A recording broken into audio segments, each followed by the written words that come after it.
سلامتی ہے ان آنکھوں پہ جو ہدایت پہ نظریں جمائے بیٹھی ہیں، ان کانوں پہ جو ذکر خیر کے منتظر رہتے ہیں، اور ان قدموں پہ جو ہدایت کی راہ پہ گامزن ہیں۔ اور یہ وہ لوگ ہیں جو اللہ کے اتنے قریب ہیں کہ لوگوں کی سفارش بھی کر سکتے ہیں، لوگوں کے معاملے میں لوگوں کے حال احوال یہ بھی جان سکتے ہیں۔ کہا جاتا ہے نگاہ ولی میں وہ تاثیر دیکھی، بدلتی ہزاروں کی تقدیر دیکھی۔ سوال یہ ہے کہ اللہ کی جو کتاب ہے، دین کا جو سورس ہے قرآن مجید، بہت کیٹیگوریکلی میں آپ سے پوچھنا چاہتا ہوں کہ اس کے اندر یہ ولی اور ولایت کا کوئی تصور، کوئی انسٹیٹیوشن، اس کی کوئی فکری بنیاد کیا آپ کے 40-50 سال کے اللہ کی کتاب کے مطالعے میں سامنے آ سکی ہے؟ میں نے تو یہ جو تصور آپ نے بیان کیا ہے، اسی میں آنکھ کھولی تھی۔ اپنے والد سے جو سب سے پہلے دین کی باتیں سنی، وہ اولیاء کے حوالے سے سنی۔ اس سے پہلے بھی میں یہ عرض کر چکا ہوں کہ میرے والد کو بھی اس کا بہت شوق تھا، اور میرا بھی چونکہ ادبی رجحان تھا، تو صوفیہ کی شاعری سب سے پہلے میرے لیے ایک لحاظ سے آپ یہ کہہ سکتے ہیں کہ تفریح طبع کا ذریعہ بھی بنی، فہم و فکر کا ذریعہ بھی بنی، ذہنی تشکیل کا ذریعہ بھی بنی، اور میرے لیے اولین علم اور ہدایت بھی وہی تھی۔ میں نے اپنی زندگی یہاں سے شروع کی تھی۔ اس کے بعد بھی بہت اشتغال رہا۔ مجھے بڑی اچھی طرح یاد ہے کہ شیخ عطار کی تذکرۃ الاولیاء میں اسکول کے زمانے میں اسی شوق سے پڑھتا اور والد کو پڑھ کے سناتا تھا جیسے اب برسوں سے قرآن کے ساتھ تعلق ہے۔ وہ جو واقعات اس میں بیان ہوتے ہیں، جس طرح کی چیزیں اس میں نمایاں کی جاتی ہیں، وہ گویا شب و روز کی چیزیں تھیں۔ میری ابتدائی تعلیم بھی جب ہوئی، اور خاص طور پر دینی علوم کی تعلیم، عربی کی، فارسی کی، تو اس میں ہمارے گھر سے کوئی چند گھر چھوڑ کر وہ مدرسہ تھا جو مولانا ابوالطاہر محمد نقشبند صاحب نے قائم کر رکھا ہوا تھا، بریلوی مدرسہ فکر کے۔ وہ ہمارے علاقے میں بڑے علماء میں سے تھے۔ انہی کے پیچھے سب سے پہلے جمعے پڑھے، انہی کی تقریریں سنی، یعنی جو دین کا تعارف پہلے ہوا۔ اور آپ جانتے ہیں کہ بچپن کی محبت غیر معمولی ہوتی ہے، وہ اسی نقطہ نظر سے ہوا۔ تو اس کے ساتھ کوئی میں عناد لے کے پیدا نہیں ہوا، لیکن مختصر کر رہا ہوں بات کو، جب شعور کی عمر کو پہنچنے کے بعد وہ وقت آیا کہ قرآن مجید سے تعارف ہوا، اور یہ بات معلوم ہوئی کہ دین میں یہی کتاب فیصلہ کن ہے۔ یعنی مجھے اپنا کوئی فلسفہ بیان کرنا ہے، میں اپنا کوئی ما بعد طبیعت کا تصور قائم کرنا چاہتا ہوں، میں ارسطو افلاطون کی طرح کوئی دنیا بنانا چاہتا ہوں، تو وہ ایک الگ چیز ہے۔ مجھ کو حق حاصل ہے کہ میں سائنس میں تحقیقات کروں، میں ذروں کا دل چیر کے دیکھوں، لیکن اگر میں دین کے بارے میں بات کر رہا ہوں تو یہ طے ہونا چاہیے نا کہ اس میں قرآن کی کیا حیثیت ہے۔ تو جب قرآن مجید کو اس زاویہ نظر سے پڑھا، اور میں آپ سے پوری سچائی سے عرض کرتا ہوں کہ اس زاویہ نظر سے پڑھنے کی ابتدا اس وقت ہوئی جب میرے جلیل القدر استاذ امام امین احسن اصلاحی سے 1973 میں 73 میں میری پہلی ملاقات ہوئی۔ 15 دن تک ان سے استفادے کے بعد جب میں نے فیصلہ کیا کہ میں اب قرآن کے لیے خاص ہو جاؤں گا، تو یہ پہلی مرتبہ مجھ پر واضح ہوا کہ قرآن کی دین میں حیثیت کیا ہے، یعنی وہ حیثیت جو اللہ تعالیٰ نے خود اس کو دی ہے۔ آپ کے پاس دو راستے ہیں نا، آپ اپنے طور پر کوئی دین بنانا چاہتے ہیں، آپ کوئی فلسفہ ایجاد کرنا چاہتے ہیں، تو دیانتداری کا تقاضا یہ ہے کہ اس کو اپنے فلسفے اور اپنے ایجاد کردہ دین کی حیثیت سے پیش کیجیے۔ محمد الرسول اللہ صلی اللہ علیہ وسلم جو دین ہمیں دے کر گئے ہیں، اس کی بنیاد اللہ کی کتاب قرآن ہے، اور قرآن مجید نے اپنے بارے میں یہ بالکل واضح کر دیا ہے کہ دین سے متعلق حتمی حجت صرف اسی کو حاصل ہے۔ قرآن مجید کا یہ پہلو ہے جس کو ہمارے ہاں بہت کم لوگوں نے سمجھا یا جانا۔ وہ مذہبی چیزوں میں سے یا مذہبی کتابوں میں سے ایک کتاب کے طور پر اس کو دیکھتے ہیں۔ یعنی زبور بھی اللہ کی کتاب تھی، تورات بھی اللہ کی کتاب تھی، لیکن اس وقت قرآن مجید کی یہ حیثیت ہے کہ وہ دین کے تمام معاملات میں اللہ کی اتاری ہوئی میزان ہے۔ اللہ الذی انزل الکتاب والمیزان، یہ قرآن کے اپنے الفاظ ہیں۔ اللہ نے یہ کتاب نہیں اتاری، ایک ترازو اتار دی ہے، ایک کسوٹی اتار دی ہے، ایک میزان اتار دی ہے۔ کیوں اتاری ہے؟ لیقوم الناس بالقسط، تاکہ لوگ دین کے معاملے میں کسی غلطی میں نہ پڑیں، کوئی انحراف نہ اختیار کریں، ٹھیک انصاف پر قائم ہو جائے، صحیح بات پر قائم ہو جائے۔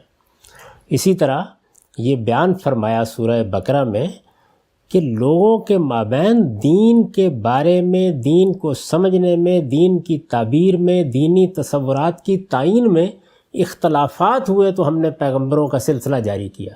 یعنی سیدنا آدم علیہ السلام کو جو حیثیت دی گئی تھی کہ اللہ کی وحی ان پر آئی، دین انہیں بتا دیا گیا، یہ کافی تھا۔ یعنی انسانوں کے لیے ایک روایت بن گئی تھی۔ انسان کی فطرت میں جو دین ودیت کیا گیا ہے اور پیغمبری کو جو ضرورت ہے وہ آدم علیہ السلام کو دی جانے والی ہدایت کے بعد پوری ہو گئی تھی۔ لوگ اگر اختلاف نہ کرتے تو کوئی ضرورت نہیں تھی۔ تو فرمایا کہ کان الناس امۃ واحدہ، لوگ اس دین پر قائم رہے جو سیدنا آدم علیہ السلام کے ذریعے سے انہیں ملا، یعنی انسانی فطرت اور نبوت دونوں کے امتزاج سے جو حقیقت ان کو دی گئی اسی پر قائم رہے لمبے عرصے تک۔ کان الناس امۃ واحدہ۔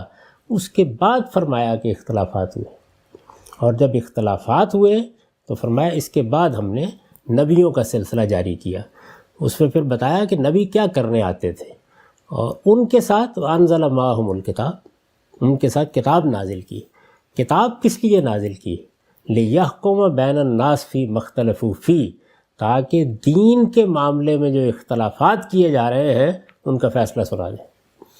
تو یہ حقیقت جب مجھ پر واضح ہو گئی تو پھر بہت بے رحمانہ طریقے سے میں نے ساری مذہبی روایت کو، خواہ وہ یہود کی ہو، خواہ وہ مسیحیوں کی ہو، خواہ وہ کوئی قدیم علم کلام ہو، وہ جدید علم کلام ہو، وہ ہمارے ہاں کی روایتیں ہوں، ہمارے مذہبی افکار ہوں، ہماری فقہ ہو، یہ سب چیزیں پھر ظاہر ہے کہ میرے لیے ناگزیر ہو گیا کہ میں اس کو قرآن مجید پر رکھ کر دیکھوں۔ معاف کیجیے۔ جی چنانچہ اب سب سن 73 سے لے کے حساب کر لیجئے کتنا عرصہ اس میں صرف ہوا ہے۔ یہ سارا عرصہ میں نے اسی میں گزارا۔ اب میں اس پس منظر کو واضح کرنے کے بعد آپ کے سوال کا جواب دیتا ہوں کہ میں نے پورے قرآن مجید کو بار بار پڑھا ہے، بار بار دیکھا ہے۔ آپ جانتے ہیں کہ اس کی تفسیر کی ہے پورے قرآن کی، جو اب 5 مجلدات میں شائع ہو چکی ہے البیان کے نام سے۔ پورا قرآن ولایت کے اس تصور سے بالکل خالی ہے۔ اچھا، یعنی کسی جگہ اس کا کوئی شائبہ بھی آپ کو نظر نہیں آتا۔ قرآن میں ولی کا لفظ اس معنی میں استعمال ہی نہیں ہوا جس معنی میں اس کو عام طور پر سمجھا جاتا ہے۔ یہ ایمان والوں کی ایک عام صفت کے طور پر استعمال ہوا ہے، اور اللہ تعالیٰ کے لیے بھی استعمال ہوا ہے۔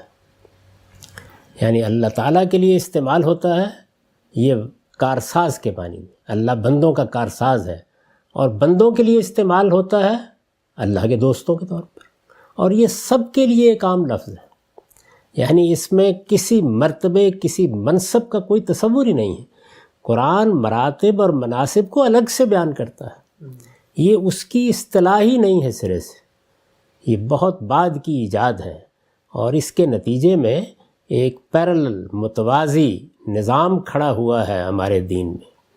یعنی ایسے لوگوں کے ذریعے سے یہ نظام کھڑا ہوا ہے جنہوں نے باقاعدہ اس کو ایک منصب بنایا۔ یہ منصب کیسے حاصل ہوتا ہے، اس کی اپنی ایک شریعت تصنیف کی جس کو طریقت کہا جاتا ہے۔ اس کے تحت باقاعدہ جس طرح ہمارے ہاں اولو العزم انبیاء ہیں، رسول ہیں، نبی ہیں، اسی طرح ایک پوری ہیرارکی قائم کی جس میں اوتاد ہیں، نجباء ہیں، غوث ہیں، قطب ہیں، قطب الاقطاب ہیں، یہ ایک پوری دنیا ہے۔ قرآن مجید اس بنیادی تصور یعنی ولایت سے خالی ہے، یہ اجنبی باتیں ہیں اس کے لیے، کسی جگہ اس کا کوئی ذکر نہیں ہے، یہ کوئی منصب ہی نہیں ہے سرے سے کہ جو قرآن نے بیان کیا ہو۔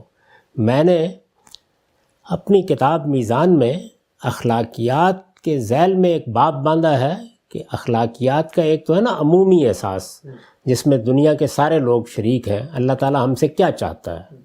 ظاہر ہے کہ دین ہمارے اخلاقی وجود کی تطہیر کو اس کے منتہا تک پہنچاتا ہے۔ دین میں آدرش یا نصب العین یہی ہے۔ رسول اللہ صلی اللہ علیہ وسلم نے فرمایا ہے کہ بعثت لأتمم مکارم الاخلاق، وہ اسی حقیقت کا بیان ہے۔ تو یہ جو دین ہے یہ آخری درجے میں ہمارے اندر کیا صفات پیدا کرنا چاہتا ہے، وہ میں نے سورہ احزاب کے حوالے سے ایک آیت نقل کی ہے، پھر اس کو بیان کیا ہے کئی صفات میں۔ ان ساری صفات کو آپ پڑھ لیں، کوئی شائبہ بھی آپ کو اس کا نظر نہیں آئے گا۔ وہ کمال ہے، آخری درجے کا جو کمال قرآن نے بیان کیا ہے، اس میں کیا صفات ہونی چاہیے؟ وہ سب وہ چیزیں ہیں جس میں نہ کوئی مراقبے ہیں، نہ کوئی چلے ہیں، نہ کوئی ریاستیں ہیں، نہ کوئی روحانی مکاشفات ہے، کوئی چیز نہیں ہے۔ وہ عمل کا اظہار ہے، اسلام میں ہوتا ہے، ایمان میں ہوتا ہے، روزے میں ہوتا ہے، اللہ تعالیٰ کے ساتھ ہمارے تعلق میں ہوتا ہے، اخلاقی حدود کی پاسداری میں ہوتا ہے، اس کو آپ نکال کے پڑھ سکتے ہیں۔ اور اس کے ساتھ جو اللہ تعالیٰ نے بشارتیں دی ہیں، وہ جہاں جہاں قرآن مجید میں آپ دیکھیں گے یہ بالکل واضح ہو جائے گا کہ وہ آخرت سے متعلق ہے۔ مثلا بڑی مشہور آیت ہے کہ اللہ کے دوستوں کو کوئی حزن، کوئی غم نہیں ہوگا۔ کہاں نہیں ہوگا؟ ہر جگہ نکال کے دیکھیے، قیامت میں۔ اس دنیا میں تو اللہ کے پیغمبر اور رسول بھی غم زدہ ہوئے ہیں، خوف میں رہے ہیں۔ قرآن مجید نے بتایا ہے کہ کس کس نوعیت کی بات رہی ہے۔ صحابہ کرام کے بارے میں یہ کہا ہے کہ یہ تکلیفیں، یہ مصیبتیں، اس طرح کے غم، یہ سب ان کے امتحان کے لیے ان پر آئے۔ باقاعدہ بیان کیا اس بات کو۔ جو اللہ تعالیٰ نے یہ فرمایا کہ لا خوف علیہم ولا ہم یحزنون، یہ جنت کی تعبیر ہے کہ جس وقت تم میری بارگاہ میں حاضر ہوگے تو یہ سارے غم ختم ہو جائیں گے اور یہ سارے اندیشے ختم ہو جائیں گے۔ ان چیزوں کو اٹھا اٹھا کر دنیا میں لایا گیا۔ قرآن مجید کو آپ پڑھیں تو وہ بالکل واضح تصویر اس کی بیان کر دیتا ہے۔ تو وہ صفات ہیں جو بیان ہوئی ہیں۔ اس کے بعد یہ بات کہ اللہ کا قرب حاصل ہو، فرمایا کہ اس کا ظہور بھی قیامت میں ہوگا۔ اولئک المقربون، یہ قیامت میں یہاں کے اعمال کے نتیجے میں سابقون کو ملنے والا درجہ ہے، وہاں ملے گا۔ یعنی یہاں کوئی خدا کے تخت کے ساتھ نہیں بیٹھا ہوا۔ اس دنیا میں بڑے ہوں یا چھوٹے، عارف ہوں یا عامی، سب سے جس چیز کا تقاضا ہے وہ ایمان بالغیب ہے۔ ایمان بالغیب کا مطلب اندھا ایمان نہیں ہوتا، یعنی عقل کی بنیاد پر ماننا، بن دیکھے ماننا۔ ایمان بالغیب میں بے ظرفیت کی ہے، غیب میں رہتے ہوئے ماننا۔ یہاں شہود جس کو کہتے ہیں نا کہ صدیقین کو مشاہدہ ہو جاتا ہے، حقائق کھل جاتے ہیں، روحانی مراتب ہو جاتے ہیں، یہ قرآن کے پورے فلسفے کے خلاف ہے۔ قرآن مجید نے اپنی ساری دعوت کی بنیاد ایمان بالغیب پر رکھی ہے۔ اور یہ بات کہ اس دنیا میں جو ہم نیکی کرتے ہیں، خیر کرتے ہیں، اس کے بھی اگر کوئی مراتب کے نام قرآن نے دیے ہیں تو وہ کیا ہیں؟ وہ یہ نہیں ہے جو لوگ بیان کرتے ہیں، نہ غوث، نہ کتب، نہ داتا، نہ غریب نواز، نہ روحانیت کے مراتب پانے والے۔ یہ سب چیزیں قرآن مجید کے لیے بالکل اجنبی ہیں۔ آپ دیکھیے اس نے کیا کہا، اولئک، آپ پہلے سورہ فاتحہ کو دیکھیں، وہاں پر آپ دعا کرتے ہیں، کیا دعا کرتے ہیں کہ پروردگار اہدنا الصراط المستقیم، ہمیں سیدھی راہ کی ہدایت بخش، صراط الذین انعمت علیہم، کن کی راہ؟ جن پر تیرا انعام ہوا۔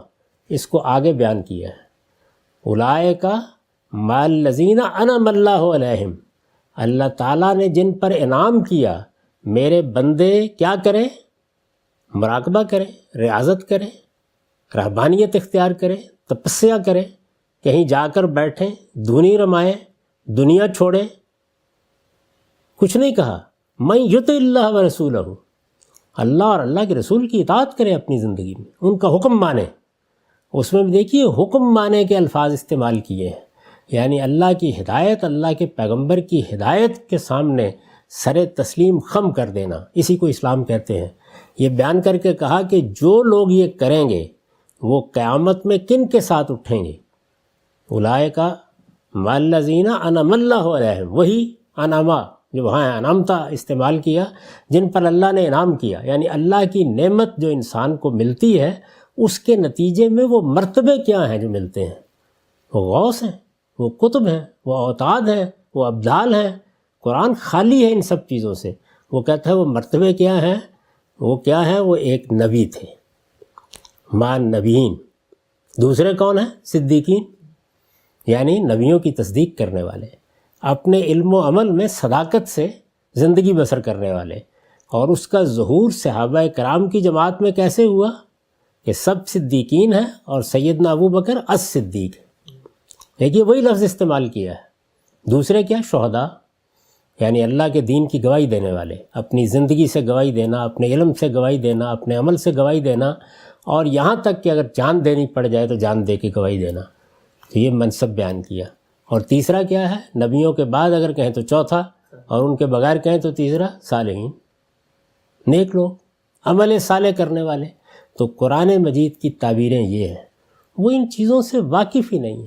یعنی جب آپ ان سب تصورات کو لے کر قرآن کی بارگاہ میں جاتے ہیں تو ان سب چیزوں کو بالکل اگل کر پھینک دیتا ہے۔ یہ ہمارے ہاں جو دیکھیے رہبانیت پر تبصرہ کیا ہے، یہ فرمایا ہے کہ وَرَهْبَانِيَةً ابْتَدَعُوهَا، یہ رہبانیت ایک بدعت ہے جو لوگوں نے ایجاد کی۔ مَا كَتَبْنَاهَا عَلَيْهِمْ، ہم نے کبھی یہ لوگوں پر فرض نہیں کی تھی، ہم نے تو لوگوں سے صرف ایک بات کا تقاضا کیا تھا، إِلَّا ابْتِغَاءَ رِضْوَانِ اللَّهِ، کہ وہ اللہ کی خوشنودی چاہتے ہوئے اچھا عمل کریں، اپنی زندگی اللہ کو راضی کرنے کے جذبے کے ساتھ بسر کریں۔ واضح کر دیا بالکل، اور یہ کہا کہ یہ ہمارا دین نہیں ہے، نہ اس دین میں اس طرح کے کوئی تصورات ہیں۔ ایک ایک چیز کو اگر آپ دیکھتے چلے جائیں تو قرآن اس کی نفی کر رہا ہے، اور یہ بتا رہا ہے کہ یہ سب چیزیں جتنی ہیں یہ ایجاد بندہ ہیں، تبازاد افسانے ہیں، لوگوں نے اختیار کر لیے ہیں۔ اللہ کے دین میں مراتب اگر کسی کے بیان کرنے ہوں تو کہیے کہ صدیق ہے، کہیے کہ شہید ہے، کہیے کہ صالح ہے۔ یہی الفاظ ہیں جو قرآن نے اختیار کیے ہیں۔ الفاظ معمولی چیز نہیں ہوتے، الفاظ میں جب آپ تبدیلی کرتے ہیں یا اصطلاح میں تبدیلی کرتے ہیں آپ پورے تصور کو تبدیل کر دیتے ہیں۔ تو یہ ولایت کا انسٹیٹیوشن جس میں پھر ختم ولایت کا منصب بھی پیدا ہو گیا، جیسے ختم نبوت ہے،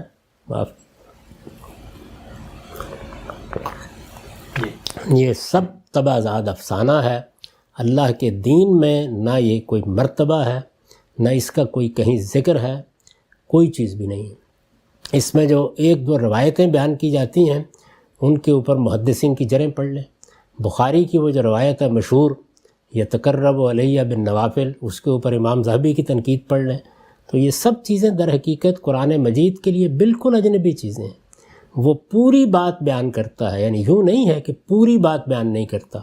اس میں جو بہت بڑا ظلم ہوا ہے وہ یہ ہے کہ مقاصد کے الفاظ قرآن سے لے لیے گئے ہیں۔ یعنی وہ کہتا ہے احسان اختیار کرو، احسان قرآن میں کوئی مرتبہ ہی نہیں ہے، وہ تو اسلام کے لیے لازمی شرط ہے۔ یعنی خدا کو حاضر ناظر مان کر اللہ کے دین پر عمل کرنا، اس کے بغیر عمل ہو کیسے سکتا ہے؟ یہ کوئی اوپر کا مرتبہ نہیں ہے۔ روایت میں جو الفاظ تھے ان کا ترجمہ غلط کیا گیا، وہ الفاظ یہی بات بیان کر رہے تھے۔ جب پوچھا گیا کہ احسان کیا ہے تو آپ نے فرمایا کہ تم ایسے اللہ کی بندگی کرو کہ گویا تم اس کو دیکھ رہے ہو۔